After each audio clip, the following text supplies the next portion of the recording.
बिस्मिल्लाहिर्रहमानिर्रहीम। आज के लेक्चर में भी हम कास्ट अकाउंटिंग की बेसिक चीज़ें कुछ पढ़ेंगे। हम अपनी अंडरस्टैंडिंग डेवलप करेंगे और कुछ एंड पे एमसीक्यूज़ भी करेंगे जितनी अब तक आपकी अंडरस्टैंडिंग हुई है। और फर्दर हम कुछ इस तरीके से लेके चलेंगे कि आपकी अंडरस्टैंडिंग इजी हो सके। और नेक्स्ट लेक्चर में इंशाल्लाह जो है मटेरियल को स्टार्ट करेंगे कि मटेरियल की जो कॉस्टिंग आती है हम उसको कैसे हैंडल करते हैं।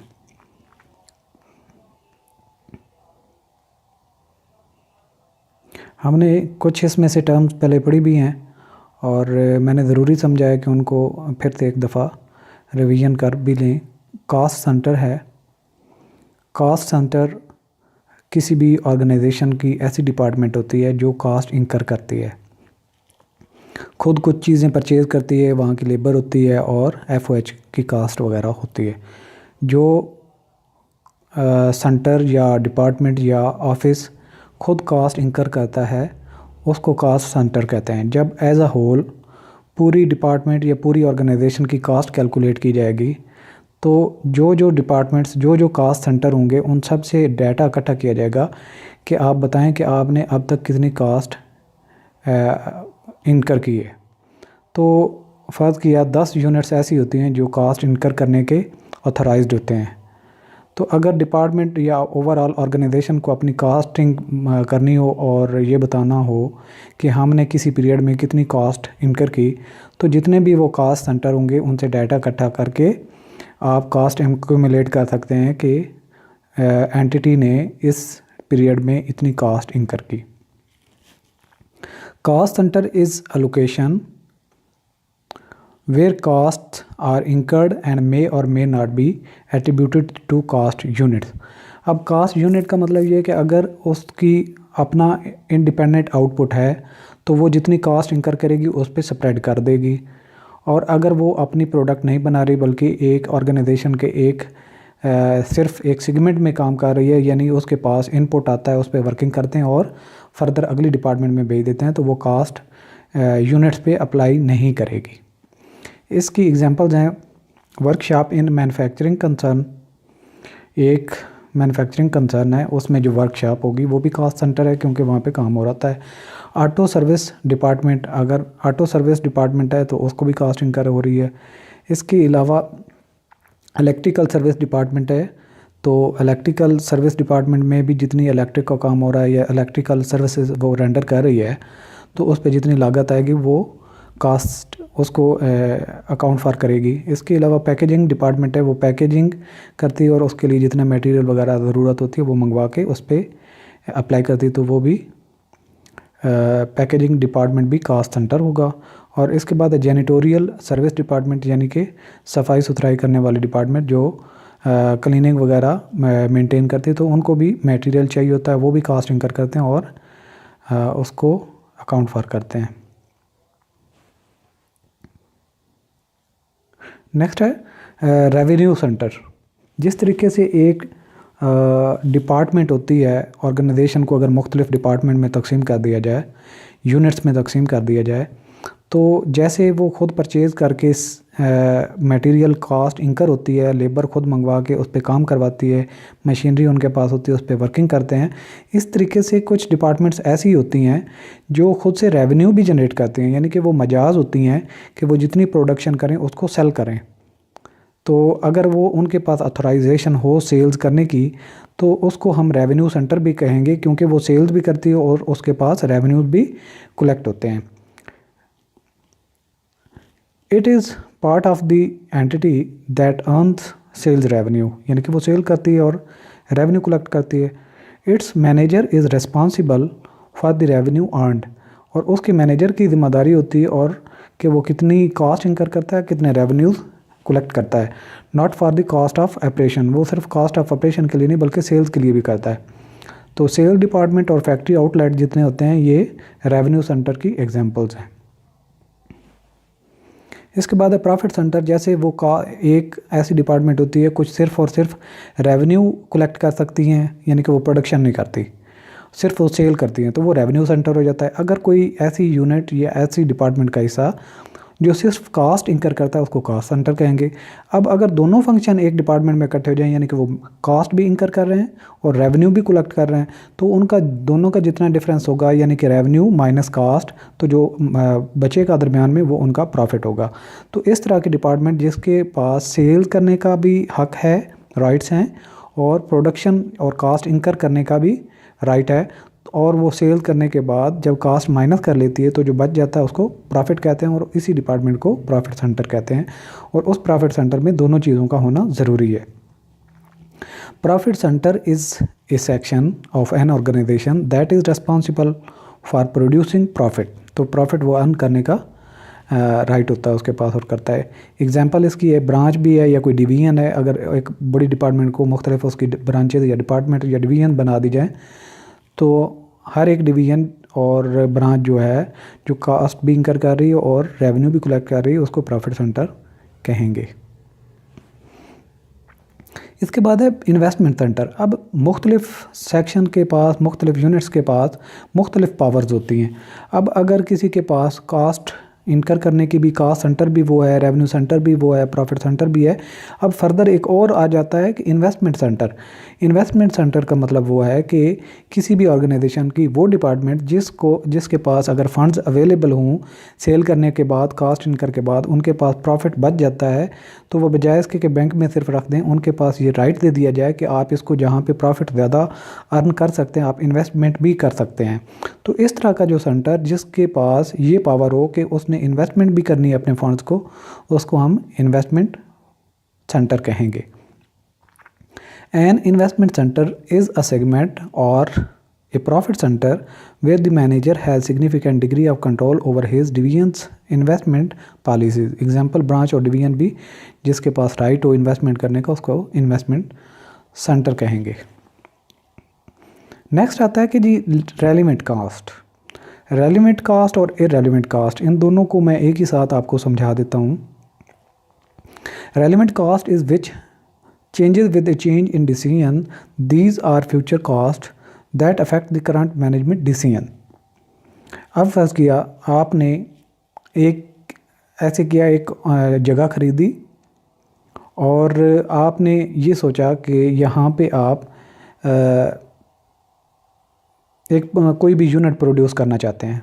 लेट्स सपोज आप ऑटो व्हीकल बनाना का प्रोग्राम रखते हैं। उसके लिए सबसे पहले आपने प्लान क्या किया कि आपने लैंड ख़रीदी, लैंड के बाद आपने बिल्डिंग वगैरह बनाई, और उसके बाद जब आप मशीनरी ख़रीदने पे गए तो आपको पता चला कि जब आप ये डिसीजन ले रहे थे तब तो कुछ गवर्नमेंट ने टैक्स इम्पोज नहीं किए हुए थे। इस ड्यूरेशन में जब आपने प्लान किया और अपनी कंस्ट्रक्शन की बिल्डिंग की, इसी दौरान में गवर्नमेंट ने कोई इम्पोज कर दी कोई ड्यूटी, और आप अब सोचते हैं कि मैं ये डिसीजन चेंज करूं। तो डिसीजन चेंज करेंगे तो फिर क्या होगा, आप ये कहते हैं कि अभी तक हमने कौन सा मशीनरी ख़रीद ली है, हम ऐसे करते हैं कि ऑटो व्हीकल की जगह हम मोटरसाइकिलें बनाना शुरू कर देते हैं, क्योंकि मोटरसाइकिलों वगैरह पे जो है वो टैक्सेस वगैरह गवर्नमेंट ने इम्पोज नहीं किए, और वही जो बिल्डिंग, वही जो आपने प्लाट वगैरह या जो आपने ख़रीदा होगा उसको आप क्या करेंगे, उस फर्दर डिसीजन के लिए यूज़ कर लेंगे। तो अब जो है ये जो आपकी कास्ट आपने इनकर की, जो आपने ज़मीन ख़रीदी और उसके ऊपर बिल्डिंग बनाई, ये आपके लिए जो डिसीजन अभी ले रहे हैं, यानी कि ऑटो व्हीकल से चेंज करके मोटरसाइकिल पे, तो मोटरसाइकिल वाला जो प्लांट वगैरह लेके आएंगे, तो मोटरसाइकिल का जो प्लांट लेके आएंगे, वो मोटरसाइकिल वाला जो आप बिज़नेस स्टार्ट करना चाहते हैं वो आपके लिए रेलिवेंट कास्ट होगी, जबकि आपने जो प्लाट ख़रीदा और बिल्डिंग बनाई वो आपके लिए इररेलिवेंट कास्ट हो जाएगी, क्योंकि रेलिवेंट कास्ट वही होगी जो उस प्रोडक्ट या उस डिसीजन के साथ अटैच होगी। इसके अलावा जो है रेलिवेंट कास्ट क्या क्या होती है कि जो चीज़ आप जितनी प्रोड्यूस करते हैं और उसके साथ वो वेरी करती है, वेरिएबल कास्ट भी रेलिवेंट कास्ट हो जाती है। इसके अलावा fix cost with changes with the an alternative. अगर आप फर्ज किया कोई एक प्लांट वगैरह लीज़ पे लेते हैं और वो मोटरसाइकिल को वर्किंग करने के लिए आप उसकी रिपेयरिंग करते हैं या जैसे भी उसको आप फर्दर प्रोडक्शन स्टार्ट करते हैं, तो जो लीज़ पे मशीनरी वगैरह उसके लिए लेंगे वो भी रेलिवेंट कास्ट होगी। अगर फ़र्ज़ किया आपने कोई प्लांट का कोई छोटा सा हिस्सा या कोई टेक्नीशियन वगैरह या कोई एक मैकेनिक या कोई इन्वेस्टर ऐसा आपने हायर कर लिया था जो सिर्फ और सिर्फ ऑटो व्हीकल की कंसल्टेंसी वगैरह देता था, तो अब आपकी जो ऑटो व्हीकल के लिए आपने जो पहले बंदा लगाया था उसके लिए जितना खर्चा होगा वो मोटरसाइकिल वाले प्लांट के लिए इररेलेवेंट हो जाएगा, क्योंकि अब उसका फ़ायदा नहीं है आपको, क्योंकि आपने तो प्लांट वो लगाना ही अब नहीं है। इसके अलावा आती है एक अपॉर्चुनिटी कास्ट भी जो होती है वो भी रेलिवेंट कास्ट ही होती है। इसके बाद आ जाएगा इररेलेवेंट कास्ट, तो हम इसको भी पहले कवर कर चुके हैं। Irrelevant cost are those cost that would not affect the current management decision. Example, a building purchase in last year, its cost is irrelevant to affect management decision. तो example भी उस पर फिट आ जाते जो मैंने आपको पहले बताया। अच्छा, इसके बाद आता है संक कास्ट। संक कास्ट, अपॉर्चुनिटी कास्ट, ये आगे अपॉर्चुनिटी भी आएगी। खैर हम अभी संक कास्ट की बात करें तो संक का मतलब वैसे होता है सिंक, संक, संक। सिंक डूबने की थर्ड जो है पास्ट फॉर्म है ये। तो ऐसी कास्ट जो आपकी डूब चुकी हो। अब कैसे है कि फ़र्ज़ किया जब आपने प्लान किया कि यहाँ पे आप ऑटो व्हीकल की प्रोडक्शन स्टार्ट करना चाहते हैं, तो आपने लैंड भी ख़रीदी और उस पर बिल्डिंग भी बनवा दी। अब आपने जब देखा कि हालात साजगार नहीं है ऑटो व्हीकल के लिए, तो आप क्या कहते हैं, आप मोटरसाइकिलें बनाने का प्लान कर लेते हैं। तो अब मोटरसाइकिल के प्लान का जो आप बना रहे हैं उसको जब आप कैलकुलेट करेंगे कि मोटरसाइकिल वाली प्लांट लगाने के लिए या उसकी प्रोडक्शन करने के लिए आपको कितनी क्या क्या कास्ट चाहिए होगी, वो जब आप काउंट करेंगे तो आपने जो लैंड ख़रीदी है और जो बिल्डिंग बनाई है उसकी कास्ट जो आप पहले लगा चुके हैं वो आप काउंट नहीं करेंगे, उसके अलावा करेंगे, क्योंकि वो जो लगा चुके हैं वो मोटरसाइकिल का प्लांट लगाएं या ऑटो व्हीकल का प्लांट लगाएं, वो आपके लिए रेलिवेंट नहीं रही, वो तो हो चुकी ना। अब उसको भले आप रेंट पे बिल्डिंग को दे दें या कोई भी काम करें, तो जो कास्ट पहले हो चुकी जो रिकवर नहीं होने वाली आपके किसी डिसीजन चेंज करने की वजह से, तो वो तो जा चुकी, पहले आप उस पर कर चुके हैं। जो पहले आप कर चुके होते हैं और डिसीजन कोई उसके बाद चेंज करते हैं, तो जो कर चुके होते हैं उस ऐसी जो खर्चे हो चुके होते हैं उनको हम संक कास्ट कहते हैं। Sunk cost is the most expended in the past that cannot be retrieved on the product or service. Example है, the entity purchased stationery in bulk last month. This expense has been incurred and hence will not be relevant to the management decision to take subsequent to the purchase. तो next जो उसका decision होगा उस पर उसका कोई फ़र्क नहीं पड़ने वाला, जो आप कास्ट लगा चुके थे उसको संक कास्ट कहेंगे। उसके बाद है अपॉर्चुनिटी कास्ट। अपॉर्चुनिटी कास्ट पहले भी हम शायद मुख्तलिफ लेक्चर्स में इस पर डिस्कस कर चुके हैं। अपॉर्चुनिटी कास्ट का मतलब ये होता है कि सेकंड बेस्ट अल्टरनेटिव की कास्ट।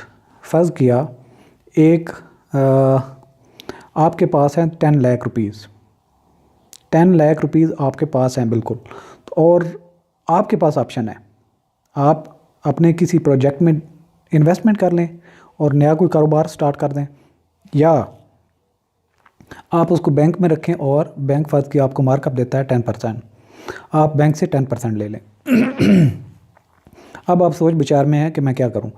आप सोचते हैं कि बैंक में रखूंगा तो बैंक के ही हो जाएंगे, बैंक पे वो मुझे इंटरेस्ट मिलता रहेगा, वो मेरे लिए नाकाफ़ी है, तो मेरा बिज़नेस प्रॉस्पर नहीं होगा, क्योंकि मुझे तो 10% फिक्स मिलता ही रहेगा 10 साल तक। अगर मैं ये अपने किसी प्रोजेक्ट में इन्वेस्ट करूं तो मुझे उससे ज़्यादा फ़ायदा हो सकता है। अब जब आप उसको वही जो 10 लाख रुपीज़ है उसको अपने किसी बिज़नेस के स्टार्ट करने के लिए लगाएंगे, तो आपने एक मौका गंवा दिया। कौन सा?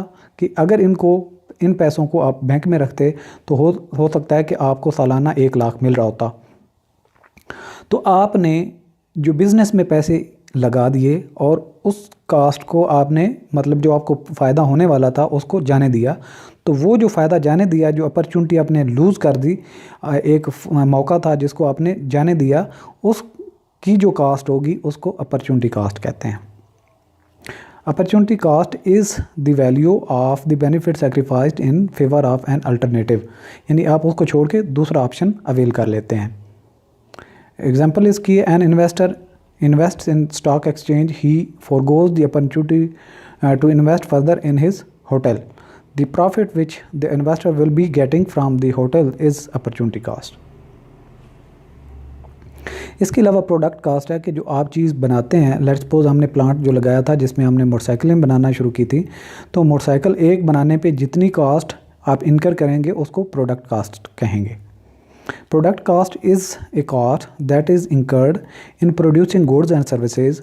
This cost become part of inventory. अब जब आपकी मोटरसाइकिलें बनती जाएंगी तो जितनी आप वो बना के रखते जाएंगे तो वो आपकी कॉस्ट उसका इन्वेंट्री का हिस्सा बनती जाएगी। इन्वेंट्री पे आपकी उतनी कॉस्ट एक्स्ट्रा होती जाएगी।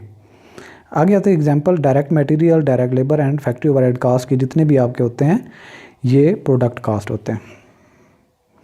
इसके अलावा पीरियड कास्ट भी हम पहले पढ़ चुके हैं, जो एक ख़ास स्पेसिफिक पीरियड के लिए आपको मुख्तलिफ यूज़ के लिए आपको लगानी पड़ती है और इसको पीरियड कास्ट कहते हैं। ज़रा रीडिंग करें, the cost is not related to production and is matched against on a time period basis, यानी कि ये टाइम के साथ चलती है, आपकी प्रोडक्शन के साथ नहीं चलती। This cost is considered to be expired during the accounting period and is change to the charge to the profit and loss account. और ये प्रॉफिट एंड लॉस अकाउंट को चार्ज की जाती है और ये प्रोडक्ट नहीं बल्कि टाइम के साथ होती है। जैसे आप रेंट पे करते हैं बिल्डिंग का, तो रेंट जो है पर मंथ आप पे कर रहे होते हैं, वो आपकी कास्ट हो जाती है पीरियड कास्ट। एग्जाम्पल इसकी है सेलिंग एंड एडमिनिस्ट्रेटिव एक्सपेंसेस को भी हम पीरियड कास्ट ही कहते हैं, क्योंकि आपने जो सेल्स करनी है, सेल रेप को जो तनख्वाह देंगे या एडमिनिस्ट्रेटिव खर्चे देंगे या तनख्वाहें देंगे, वो उसको पीरियड कास्ट कहते हैं।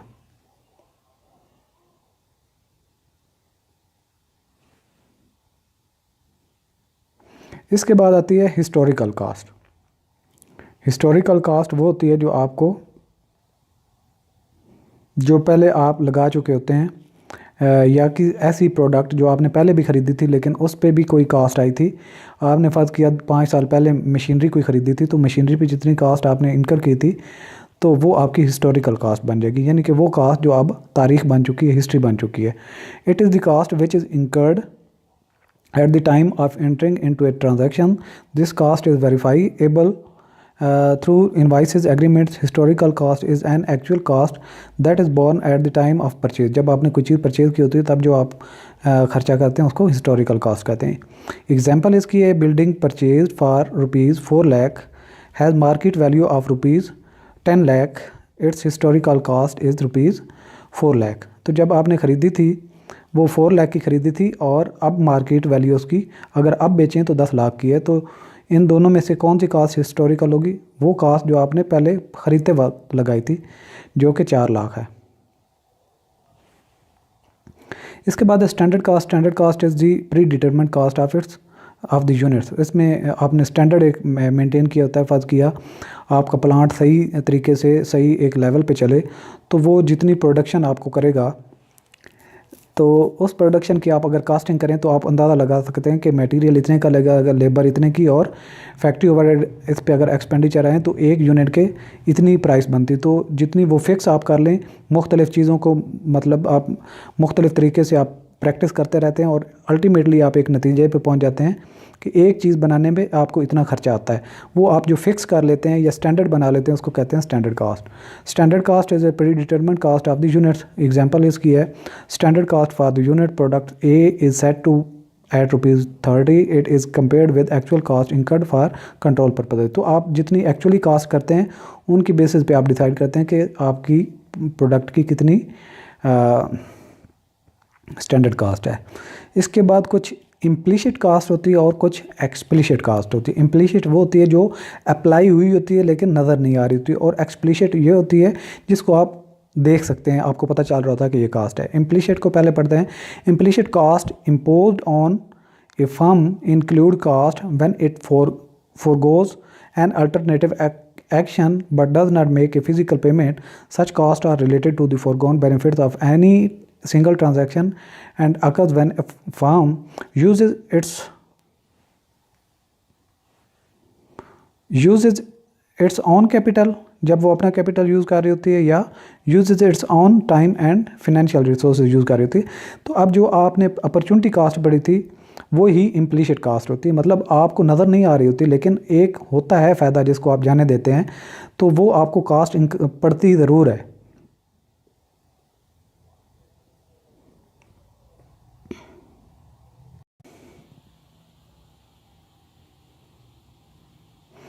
तो इम्प्लिसिट कास्ट वही जो अपॉर्चुनिटी कास्ट है वो इम्प्लिसिट कास्ट होती है। और यूजेस इट्स ओन कैपिटल, जैसे अगर कोई अपना कैपिटल बिजनेस में लगाता है तो या तो फिर उसको वो ख़ुद भी यूज़ कर सकता है अगर वो बिज़नेस में ना लगाए, या फिर बैंक वगैरह में जमा करवा के उस पे इंटरेस्ट अर्न कर सकता है। और सेकंड ये जो है uses it's on time and financial resources, अगर आप अपना टाइम कहीं पे इस्तेमाल करते हैं तो उस टाइम में आप कोई और सेकंड यूटिलाइजेशन भी कर सकते हैं, लेकिन आप एक चीज़ को छोड़ के दूसरा काम करते हैं तो एक जो चीज़ छोड़ने के आपको कास्ट पड़ती है वो इम्प्लिसिट कास्ट कहलाती है। इसके बाद आता है explicit cost. Explicit cost is the cost that is subject to actual payment और will be paid for in future, जो फ्यूचर पे आपको इन कैश पे करना पड़ती है वो एक्सप्लिसिट कास्ट होती है। जैसे आप वेज के लिए, रेंट के लिए, मटेरियल के लिए जितनी आपको कास्ट पे करना पड़ेगी, आपको पेमेंट करनी ही पड़ेगी, आज करते हैं या कुछ दिनों के बाद पे करेंगे, तो इस तरह की कास्ट जो होती है उसको एक्सप्लिसिट कास्ट कहते हैं। इसके बाद आता है डिफरेंशियल कास्ट और incremental cost. It is the difference of the cost of two और मोर अल्टरनेटिव्स, यानी अगर फ़र्ज़ किया आप के पास दो ऑप्शन है, यहाँ पे पहले आप ऑटो व्हीकल का एक प्लांट लगाना चाहते थे तो उसका तकरीबन आ रहा था आपको फ़र्ज़ किया 10 मिलियन का एक्सपेंडिचर, लेकिन आप बाद में डिसाइड ये कर लेते हैं कि यहाँ पे ऑटो का नहीं बल्कि मोटरसाइकिल का आपको प्लांट लगाना चाहिए, तो फिर आपको फ़र्ज़ किया 12 मिलियन का अगर ख़र्चा आ जाए तो ये जो ऊपर वाला दोनों का डिफरेंस होगा, यानी कि ये प्रोजेक्ट लेते हैं तो 10 मिलियन, अगर सेकंड प्रोजेक्ट आप अप्लाई करते हैं तो 12 मिलियन, तो आपको जो 2 मिलियन एक्स्ट्रा पे करना पड़ रहा है उसको इंक्रीमेंटल कास्ट कहते हैं। एग्जाम्पल है difference between caste of raw material of two categories और क्वालिटीज़। यहाँ पे उसने जो बताई कि अगर फ़र्ज़ किया आप एक मटेरियल ख़रीदते हैं किसी भी इनपुट के लिए, तो लेट्स सपोज आप टायर ख़रीद के लेके आ रहे हैं टायर, और एक है क्वालिटी 1 और क्वालिटी 2, अगर ये ख़रीद के लेके आते हैं तो ये 500 का एक पीस आपको पड़ता है और दूसरा लेके आते हैं तो 600 का आपको पीस पड़ता है।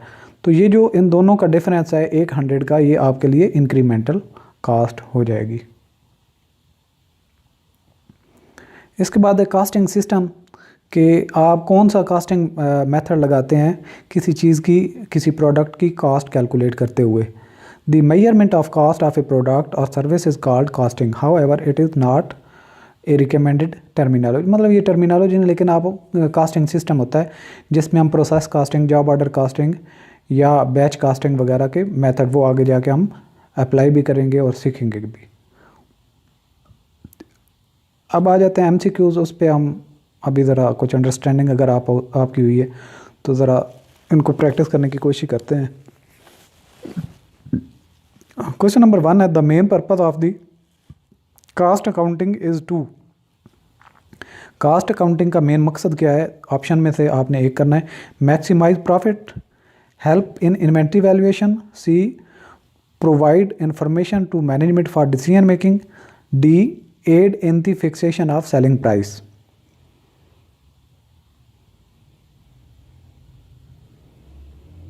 ऑप्शन आप अपना सेलेक्ट कर लें। तो ऑप्शन सी है, यानी कि इससे मोस्ट सूटेबल जो है provide information to management for decision making. Management decision making करती है, इसलिए कास्ट अकाउंटिंग का सिस्टम हम अप्लाई करते हैं। सेकंड क्वेश्चन है fixed cost per unit increases when variable cost per unit increase, variable cost per unit decrease, production volume increases, production volume decreases. कि fix cost per unit कब increase होती है? तो हमने ये पहले पढ़ा था कि जब आपकी प्रोडक्शन डिक्रीज़ होती है तो आपको फ़िक्स कास्ट ज़्यादा पड़ती है। अब जब आपकी प्रोडक्शन बढ़ती जाती है तो fix cost per unit decrease होती जाती है। तो आपका ऑप्शन डी होना चाहिए। उसके बाद है variable cost per unit, option A varies when output varies, remain constant, C में है increases when output increases, decreases when output decreases. तो ऑप्शन बी इसका ठीक लगता है, रिमेन कांस्टेंट। ऑप्शन बी ही ठीक है इसका। और नेक्स्ट है which of the following is the reason of increase in total variable cast.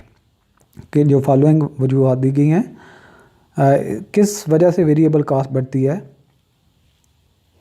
Increase in fix cost नहीं, rise in interest on capital नहीं, increase in direct material cost ये ठीक लगता है, डेप्रिसिएशन ऑफ मशीनरी नहीं। तो ये सी आपका ऑप्शन ठीक लगता है। जब मटेरियल की कास्ट बढ़ेगी तो आपके वेरिएबल कास्ट भी बढ़ जाती है, क्योंकि मटेरियल की कास्ट भी वेरिएबल कास्ट में ही शामिल होती है। इसके बाद which of the following is an example of fix cost. ये जो कास्ट दी गई है इनमें से फिक्स कास्ट कौन सी है। डायरेक्ट मटेरियल नहीं है ये, वर्क मैनेजर सैलरी ये भी नहीं है, डेप्रिसिएशन ऑफ मशीनरी और चार्जेबल एक्सपेंसेस। तो ऑप्शन सी ठीक लगता है, depreciation of machinery is the fix cost. भले आप उससे प्रोडक्शन करें या ना करें आपको पे करनी पड़ेगी। C is the right option. Question 6 है cost accounting concept include all of the following except. कि कास्ट अकाउंटिंग के कंसेप्ट सब इसमें शामिल है सिवाय एक के। कौन सा। Planning, controlling, sharing, costing. तो प्लानिंग भी, कंट्रोलिंग भी, कास्टिंग भी ये सारे आते हैं, लेकिन शेयरिंग का ऑप्शन मुझे गलत लगता है। सी इज़ द रॉन्ग ऑप्शन। ये जो है रॉन्ग यही है, बाकी सारे कास्ट कंसेप्ट एलिमेंट्स ही हैं। The 3 elements of product cost are all but. Cost के जो 3 एलिमेंट्स ऑफ प्रोडक्ट कास्ट, जो प्रोडक्ट कास्ट पे 3 एलिमेंट लगते हैं। डायरेक्ट मटेरियल भी होता है, फैक्ट्री ओवर कास्ट भी होता है, डायरेक्ट लेबर कास्ट भी होता है, और इनडायरेक्ट लेबर कास्ट शामिल नहीं होनी चाहिए इसमें। Direct labour cost, factory overhead cost, direct material cost. तो C is the right option के इनडायरेक्ट लेबर कास्ट जो है ये एलिमेंट ऑफ प्रोडक्ट कास्ट नहीं है। आपने कमेंट करें और दूसरों तक भी इस चीज़ को पहुंचाएं ताकि किसी और का भी फ़ायदा हो सके। नेक्स्ट लेसन तक के लिए अल्लाह हाफिज़।